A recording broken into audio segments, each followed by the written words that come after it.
During the COVID-19 pandemic, particularly in the early days, the Texas Medical Center institutions really came together as a unit to help face what was at the time a rather scary occurrence in our communities and in the hospitals itself.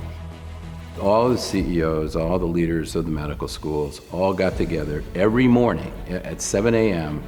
every day, like 7 days a week, to share information and so we could all make better decisions. It wasn't easy at first, but within about 3 or 4 days, we all realized this is going to be good for all of us and good for the city and the community. When the institutions collaborate around research and education, when they collaborate around the health of our community, and when they collaborate during disasters, the patients win as well. And I've never seen better collaboration than during the time of this pandemic. Literally spent every 7 a.m., 7 days a week early on in the pandemic with my friends who are being honored here today, as well as a number of other CEOs. Working with them has been really one of the big positives of the pandemic. I'm enormously proud of the contribution of my colleagues in the School of Public Health. We're very fortunate that we had expertise in data handling, data analytics, visualizations, and we were also used to communicating very complex statistical or analytic relationships to a mixed audience. I know we were able to save tens of thousands of lives in our community by helping people understand this pandemic and be able to communicate. Our institution stepped up, I think, in ways that very few people would actually really know. For one thing, we're the clinical care providers for many of the hospitals, whether it's Ben Taub or Texas Children's or Baylor St. Luke's Medical Center.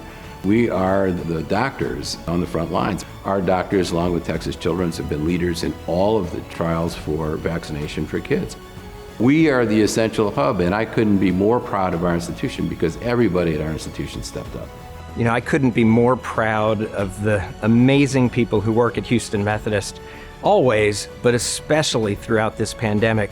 Now for 2 years, they've been caring for the community, oftentimes putting their personal lives on hold, making sacrifices to care for our community throughout COVID. They are the most amazingly resilient, dedicated, faithful, passionate, incredible people. And I am just so grateful to every single individual who works at Houston Methodist. Houston Methodist and Nora's Home have a long-standing great relationship. Of course, one of my favorite couples in the world, Lillian and Osama Gaber, were founders of the organization in honor of their daughter, Nora. Nora's Home is critically important for helping patients through one of the toughest times of their lives. During COVID, it's been even more important. My name is Robert Escobedo. I had COVID-19 in the winter of 2020. I ended up on a ventilator and life support. Because my lungs became so damaged, there was no alternative. I needed a double lung transplant. I was transferred from San Antonio to Houston Methodist in March of 2021, and I was the recipient of 2 new lungs in April. And since then, I've been counting my blessings. One of those blessings was being allowed to stay at Nora's Home for my rehab and recovery. I was able to meet many people who had been through what I've been through. We shared stories and personal experiences that made me realize I'm not alone in this journey. One of my main focuses was building my strength and endurance. I spent 6 days a week in the gym at Nora's Home, trying to get back to the person I once was. I'm feeling good. I'm not the same person I was before. I'm just adjusting to my new life. I recently got engaged, and I learned to appreciate the little things in life. I want to thank my friends, family, medical team, and Nora's Home for all their support. Because of you, I'll continue to chase my dreams. Nora's Home is a fantastic resource. You may not know this, but I'm a nephrologist, so I've been involved with kidney transplant, and I've been very much on the lobbying for better resources for transplant patients.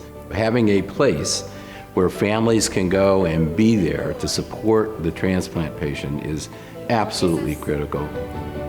The real heroes of this pandemic are really the patients and the families of the staff in Nora's Home who were able to create that environment of safety and also then to move those patients really into being ready for that transplant when the time comes.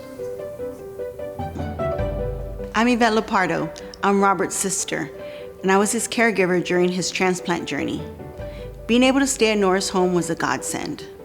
It was a safe, nurturing environment, and it was a place where I met a lot of people who understood what we were going through, and they helped me to understand what was ahead for Robert and our family.